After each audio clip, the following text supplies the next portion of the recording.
Alrighty, good morning, speed friends. Welcome to King of Dragons, one of the best beat-em-ups on the SNES. I'm Dark Alexander, joined by my buddy here, Boyo003. Looking forward to showing off the co-op expert run for you. We've got an action-packed half hour or so. So, quick intro if you aren't familiar. This is a port from an arcade game made by Capcom. One of the better arcade games you're ever going to find, if you can find it. It's a pretty rare one. But much in the spirit of Turtles in Time, they did an amazing job porting this to the SNES, and we are excited to show it off for you. So, without further ado, we'll get this thing started here. And go! So we're playing as the Wizard and the Fighter. The single player and the co-op run both feature the Wizard just because he's got such an advantage as far as damage goes over the rest of the characters. The Fighter makes a really good pairing because he can block, he's got a real quick attack, and he does end up catching up damage-wise towards the end of the run. So you're going to be seeing a lot of these orbs throughout the game. They're one of the bigger swings as far as luck goes, but for the most part the run is very consistent. We do have 4 different drop seeds we need to contend with. We're getting a little bit of extra luck here. Some of the enemies are able to drop orbs for us, but we mostly rely on the ones that we're guaranteed in these chests. So we're going to make short work of this boss. He's going to have a very bad day today. You're going to be seeing that featured quite a bit. There is a bit of death abuse in this run because we are guaranteed an orb whenever we continue. So we're going to try to time that so we get it towards a boss fight or a very precarious room full of enemies that we just don't want to deal with. On to stage 2, we're going to be taking advantage of another guaranteed orb we've got in this chest down here at the bottom left. The 4 different drop seeds we have are going to guarantee what we have in each of the chests, where all of our continues are, and what order we get our weapon upgrades in. So, we typically run on either, we call it the Lightning Strawberry Seed, because we get a Lightning Orb and a Strawberry at the beginning. But there is also a Fire Orb Seed that we get. We mostly want to guarantee ourselves to get the weapon upgrade first. Without that, we do end up losing about 2 minutes, just by not having that advantage. So we're going to hack away a little bit of the Minotaur's life. When he gets down to 4 bars of health, he's going to crush the floor. So we're going to try to avoid that from happening, because it does cost us a little bit of time. And I couldn't quite get my magic off fast enough there. But that's fine. Little bonus content for everybody never hurt. And we'll just finish him off with some magic.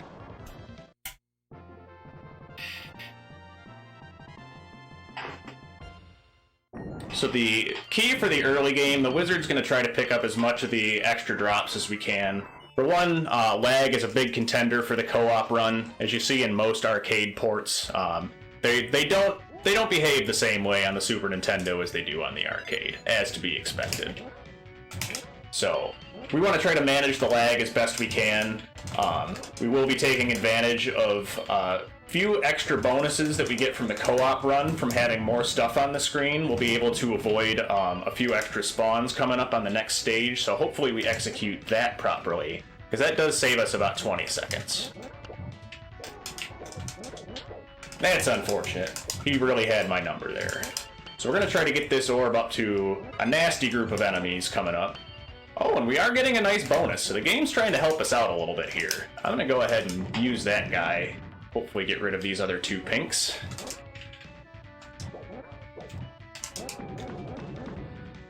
So we'll make short work of them with the help of the Fire Orb. And we're on to the Wyvern. So this guy comes in 5 different phases, 3 in the air and 2 on the ground. So we just want to do our best to avoid getting grabbed. And that's fine.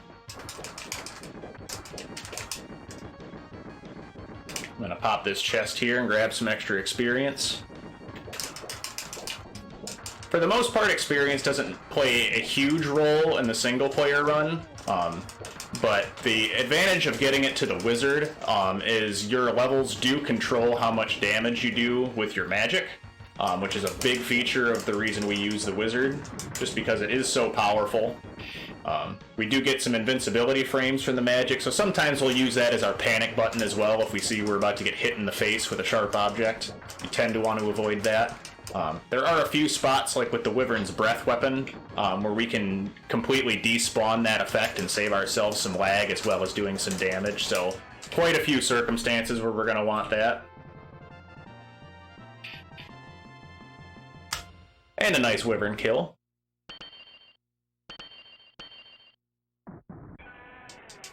So yeah. Alright. Going into stage 4, we're just going to preface this by saying this boss is a jerk. He's less of a jerk as he is on the arcade, but still a giant, massive jerk. The game's really being generous with some orbs here, so we're just going to go ahead and get rid of all of those guys. Early in the game, the pink orcs are definitely what takes the most time out of us until the skeletons start to appear. Ooh, hold on. I don't know if we're going to be able to get the orb. That's fine.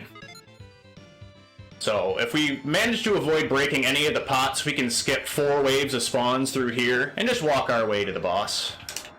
Nice little jaunt through a cave. So we unfortunately missed out on a guaranteed orb back there, but it's kind of hit and miss whether it's actually helpful for the Hydra. In the arcade version, you'll actually have to fight all 3 of these heads at once, which is just the biggest jerk move ever. And pretty savvy arcade developers there knew how to eat up all of the quarters. Here we only have to fight 2 of them, but between their breath weapons, having the 2 heads on screen, and 2 players, it really just generates a ton of lag. This boss is fun because he's completely invincible when he dives. Sometimes you can just see him sit there and shrug his eyebrows and stare at us where he can't take any damage whatsoever. And at this point, now that we've taken out one of the heads, we want to try to focus on getting the life down on the 3rd head that comes on the screen. Because once it's one head by itself, the last one surviving tends to go completely bananas. So ideally, we'll do enough damage that we can kill them both at mostly the same time, but you can see this last head is just not cooperating at all. Pretty typical. All things considered, not a bad Hydra fight.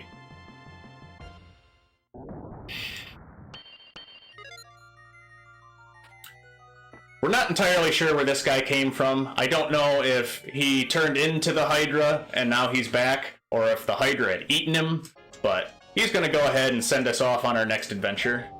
A nice boat trip across the sea. Now for this stage, you'll notice the game slows down to a crawl. And depending on where we are, sometimes it's not worth killing any of these guys. Our typical strategy will have Boyo standing up in the corner just blocking. Let the skeletons dance up there towards the top of the boat.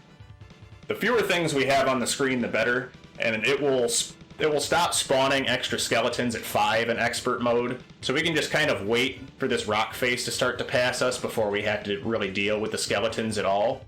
But sometimes they don't want to cooperate. They'll take a little extra time trying to do some more damage to us. So we're going to do our best to make short work of this. We've got the merfolk jumping up to play. We're going to use this frog orb to try to despawn those guys. We managed to despawn one that was off the screen, but that 4th one wanted to linger, so all things considered, not too bad. Now that we're off the boat, we're going to start working our way up towards the shrine.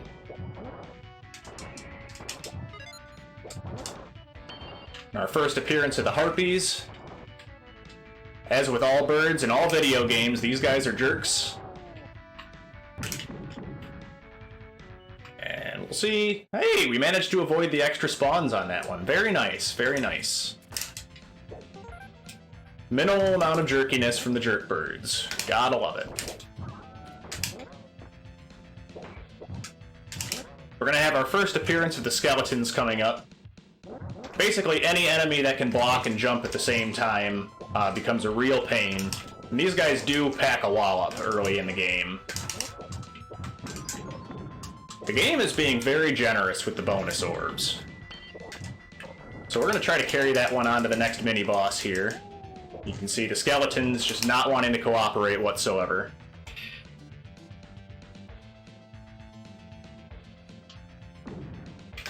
We're going to have the Minotaur's brother, Other Minotaur. We'll do a nice big chunk of damage right there with the Fire Orb. We do get a little bit of extra damage out of the Fire Orb versus the Lightning Orb. There's 2 other orbs we can see throughout the game. Those, at least one of them you definitely won't see. There's one orb that turns everybody into jewels that is only in one of the drop seeds. And we will see the Meteor Orb coming up later, but we'll talk about that when we have to. I don't like to bring it up if I can.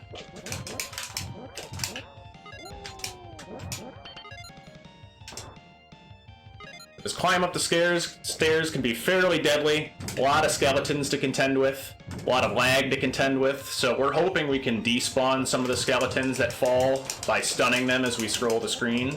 And it does look like we were able to get about 2 of them without having to fight, so that's very nice. The fewer enemies we have to fight, the better. Not really where we wanted to take a death, but that's okay. So we didn't get any bonus orb help, but it was a pretty clean climb up the stage. We'll take it. Watch out for the falling skeletons. I think they would have a sign about something like that.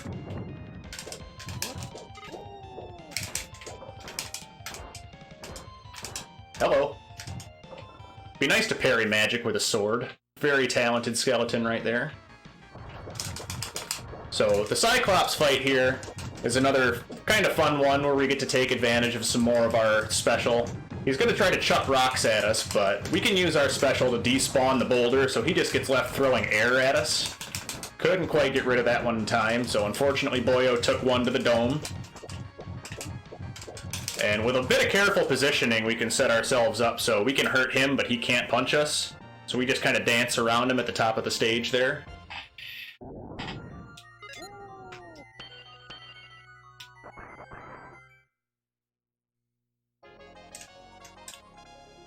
In Trentwoods here, the game starts to cut loose, throw some more enemy types at us. So we've got another guaranteed orb in that chest up there. I'm going to take advantage of some of my extra magic to take care of these slimes. The fighter does not have the advantage that the wizard does of a big attack box, so he can't hit the slimes when they're on the ground. He can shake them loose if they do manage to grab onto them. So that's one way to dispose of them.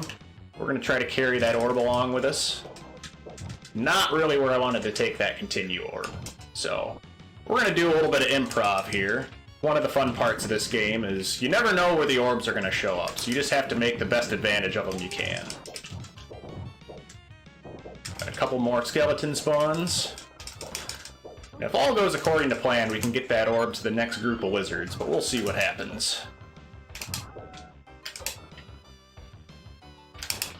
We're going to take advantage of that, kill out that first wave. The wizards, much like the skeletons, can block and they can parry and they can counter attack with haste. And they do tend to do quite a bit of damage, so. On to the spider fight here. We can use the magic to kind of indicate where they're going to be dropping down. Sometimes they don't drop all the way down, makes it a little bit more exciting for us. They're going to try to grab onto us every opportunity they get, but we can get rid of that option with some more magic as well. Taking another unfortunate death.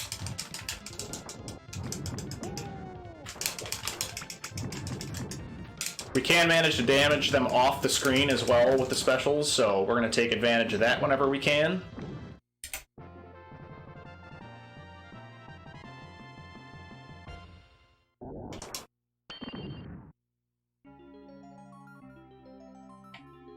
And this is our good friend Tree.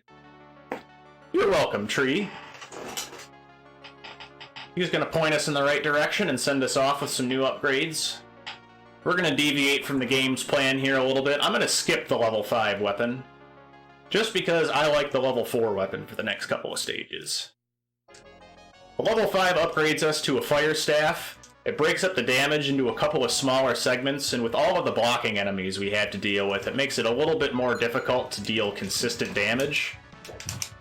We've got a little bit quicker recovery with the level 4 weapon, so we're just going to stick with that for now.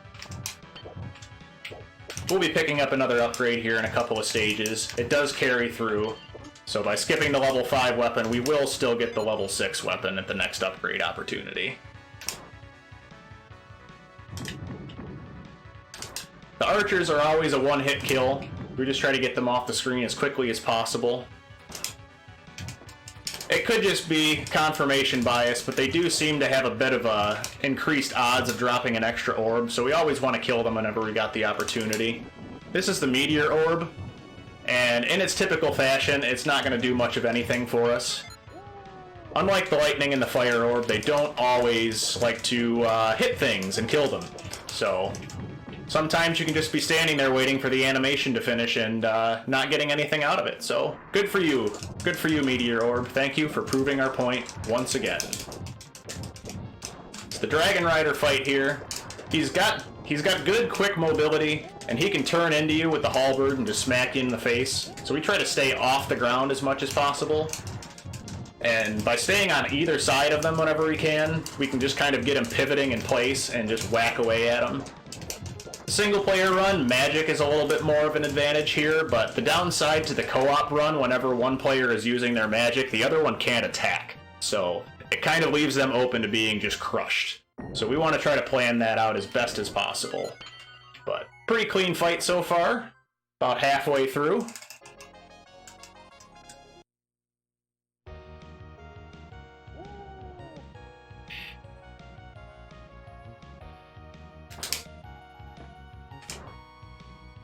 Another appearance of the Frog Orb here. We're going to bring that on to this next mini-boss fight. Just in case anybody didn't get to see the previous boss, here he is again. Fresh coat of paint on him.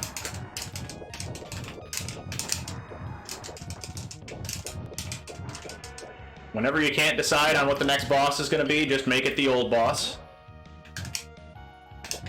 Save that budget a little bit. Good for them. Gotta keep production costs low. It's another appearance of the Yashishi. Those are our continues. That's the second one we've found so far. We've got one more coming up later in the game. We're going to use those just as kind of a safety net. The co-op run, especially with the death abuse, it's very helpful to have as many continues as possible. Just because of the continue orb guarantee, we can usually use those in a good spot towards the end of the game. But we don't always need them.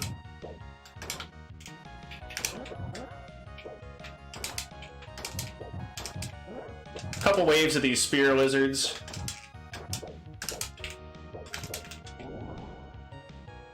This is one of the longer stages in the game.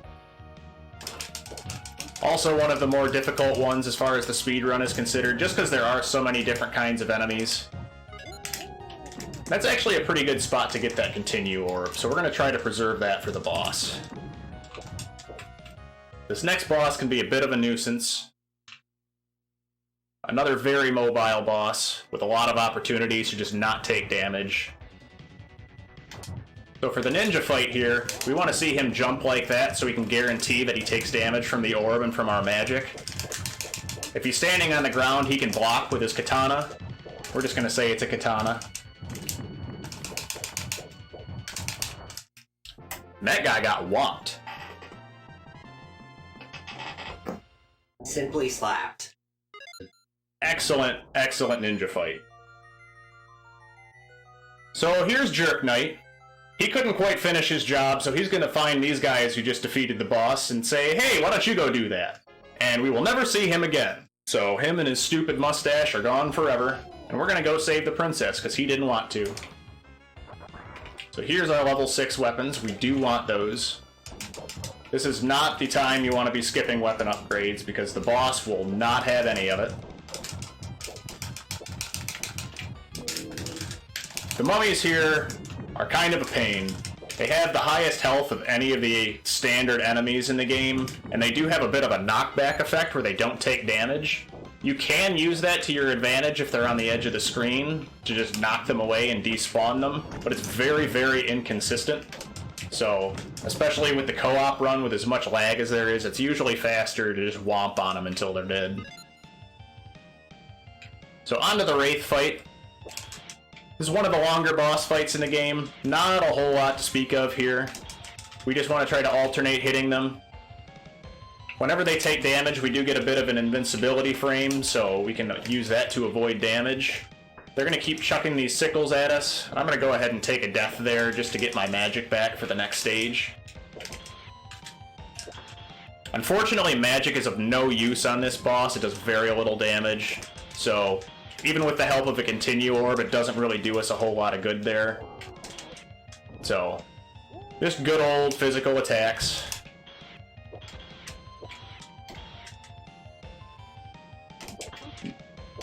Not a whole lot we can do to speed this fight up, other than grabbing the upgrades at the beginning of the stage.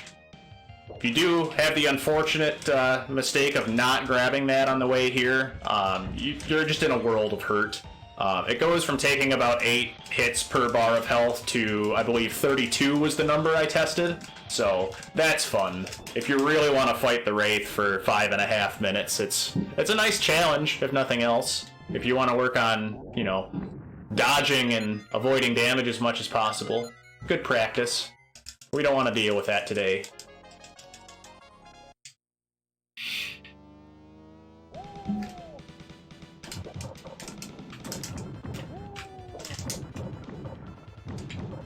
So at this point, we're just going to magic our way through the skeletons since we can one-shot them. The main reason we like to take the death there. We want to have 3 or 4 shots of magic. The wizard, it only takes 8 health. With the fighter, it takes 10. We don't use the fighter's magic very often outside of a panic button or despawning attacks.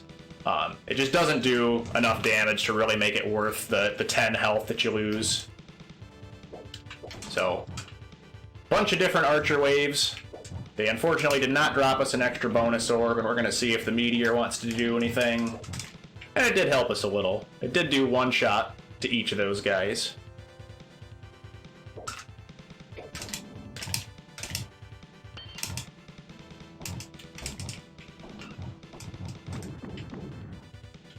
We'll go ahead and magic there.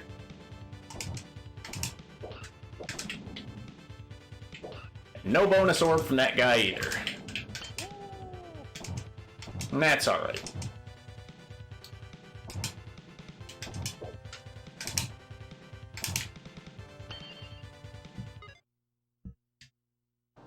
And on to the Great Dragonian, affectionately known as Goldar, because who doesn't love Goldar from the good old Power Rangers? This is another boss where we can take advantage of being on either side of him to just kind of cross him up. Just like the spiders, whenever he's flying off screen, we can use our magic so we can still deal consistent damage to him. And whenever he feels like he's getting outnumbered, he's just going to fly away. He likes to make a big show of things. And that's an alright place to take a death. We're just going to finish him off with magic here. We got him to die in the middle of the screen, which is good, because he likes to be the center of attention. If we kill him off to the left or right, he will walk all the way to the center. Here's the aforementioned princess. We have finished Jerk Knight's job for him. The princess standing up with a sword and shield, also not helping us at all, and sending us off to do more of their work. Good for them.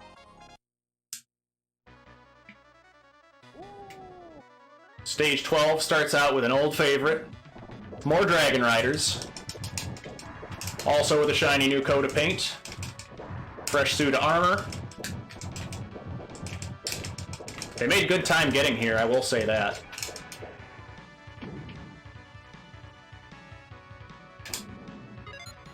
Take that out. We've got skeletons now with shiny new weapons and shields.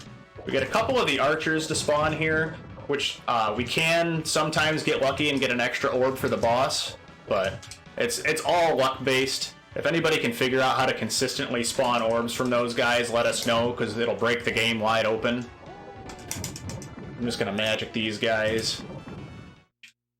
We'll use that guaranteed orb here at the beginning of the boss fight. So now we've got 2 ninjas to fight. And we're going to go ahead and pop that orb right there, because we can guarantee it's going to hit.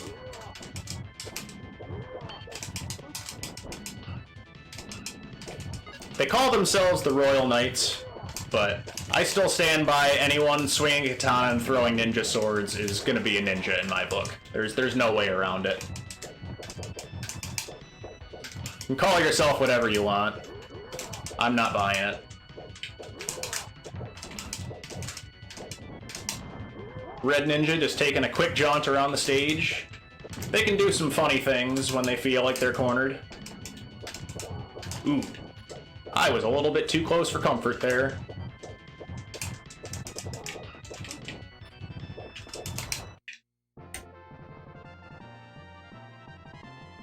Cruising right along. We love having the continue orb for that boss fight. Especially with just how quick they are and how much they love to run around the stage. They can take forever. So making as short a work of them as possible. This next stage here, we've got a bit of a time sink. We're going to kill off the Mimic. Try to get some of these extra things off the screen. These imps will just keep spawning. They roll on a timer. I don't know if there's a specific amount of them that need to spawn before we can advance the screen, but we do have a guaranteed orb down here, so we're just going to boogie on down with that. Shoutouts to Sorcerer Siege for figuring this out late at night, just in time to beat my record at the time. Good for him.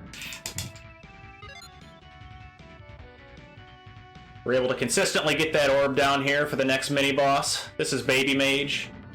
He's going to bounce around a little bit before he shows up to play. And we're going to use the orb, burn him down a little bit. He's going to teleport around the stage, and we just want to try to stay as close to him as possible. He was pretty generous with that one.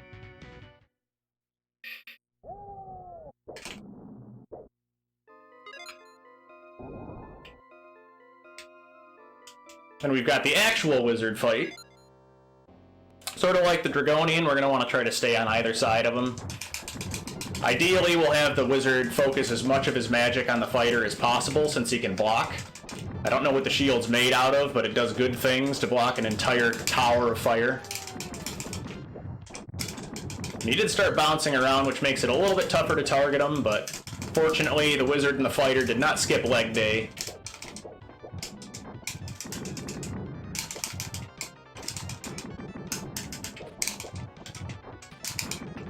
Ah, he got me.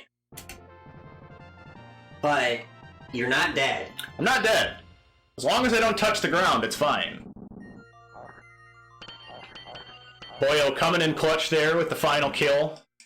Getting me that little extra health before I took a death.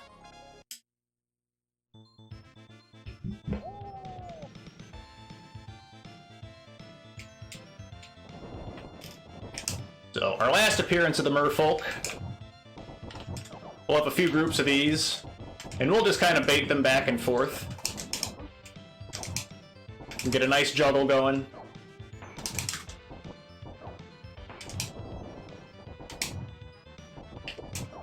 And back. Oh! Merfolk's all mad at Boyo. Aw! Not a fan. And as per usual, I get a little bit too close to that ice chest. Just gotta cool off a little bit. And onward and upward. So our final weapon upgrade. This is where the wizard truly becomes broken, because we didn't have enough lightning to begin with. We now have a ton of damage that reaches halfway across the screen. With a bit of timing, we can one-shot pretty much everything.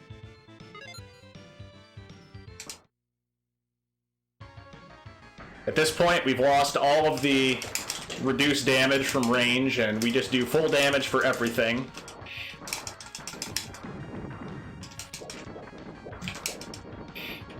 We got a nice reskin of the Wyvern here.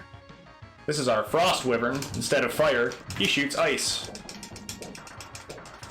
And this is one point where using magic to despawn the breath weapon is actually a good spot if we're on the ground to do it, because it does tend to cause quite a bit more lag than the fire did. And I was not prepared for that. He caught me by surprise.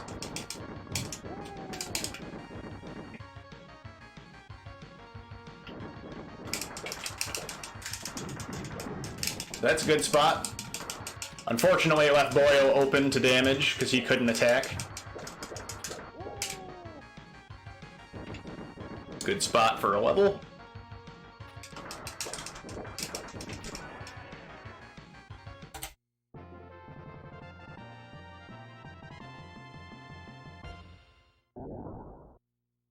Alright, coming up fast on the end game.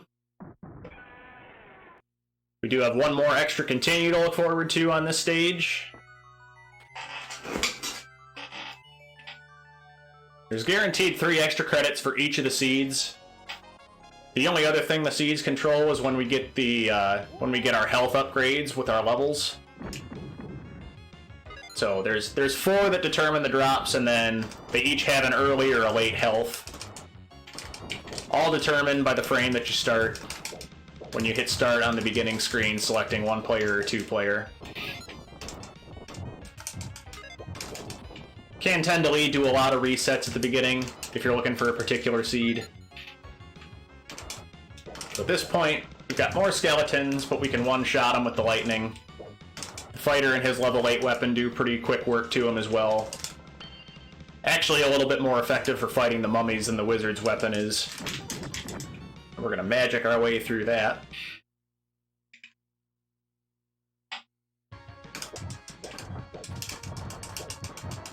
A fresh coat of paint for the Cyclops, him and his brother, into a stone throwing contest. And the gray Cyclops here seems to be content with doing nothing but that, and I'm okay with it. Gotta watch out for his friend, though. He has no qualms about sneaking up behind you and punching you in the back of the head. And I don't like being headbutt, that's not nice. You put me down.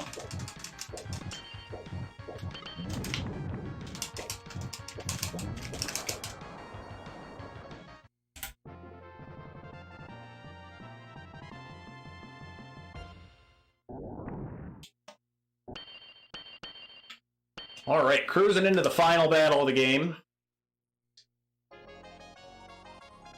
The aforementioned dragon, spoken of in the title, the King of Dragons. And a whole lot of gold here. Don't need any of it. At this point, we've got all the levels we need. We don't need any extra lives. We've got plenty of credits to get us through the final boss.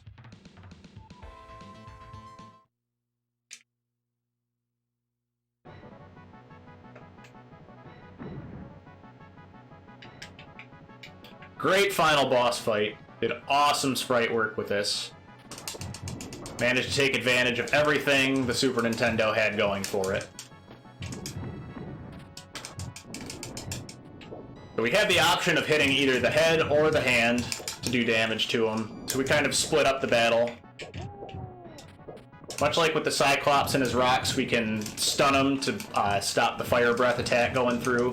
We can despawn all those little fire breath. One thing we do have, if we do tend to need extra life, the little fire orbs, we can break those for a potential health drop. For the most part, they just cause lag and we want to despawn them. Not all that helpful. We'll take advantage of any guaranteed orbs we have here with our continues. Might as well use them if we've got them. On to the next phase here.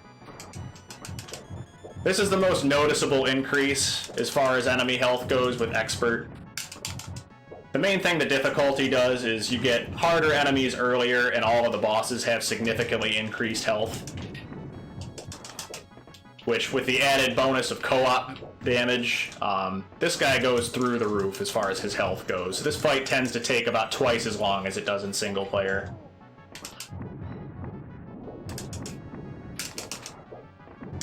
There's our last orb. We've got 10 lives between us. I think we should be good.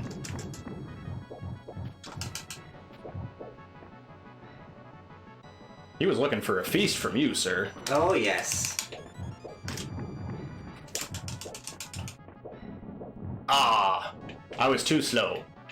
The one downside to having to jump is we don't have the maneuverability to avoid some of those breath weapons. That's fine.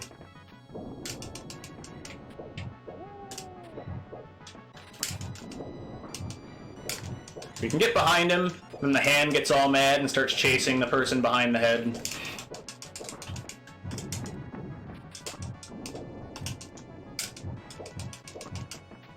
You'll see him start to shake there.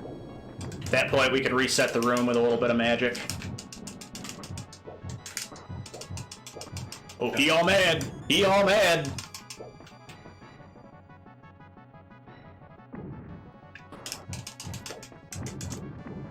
Bring him back down to earth.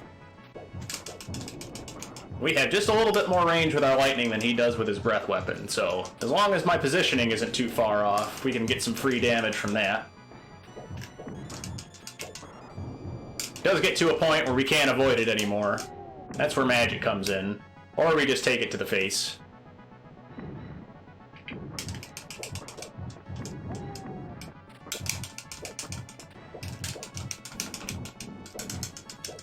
Speaking of...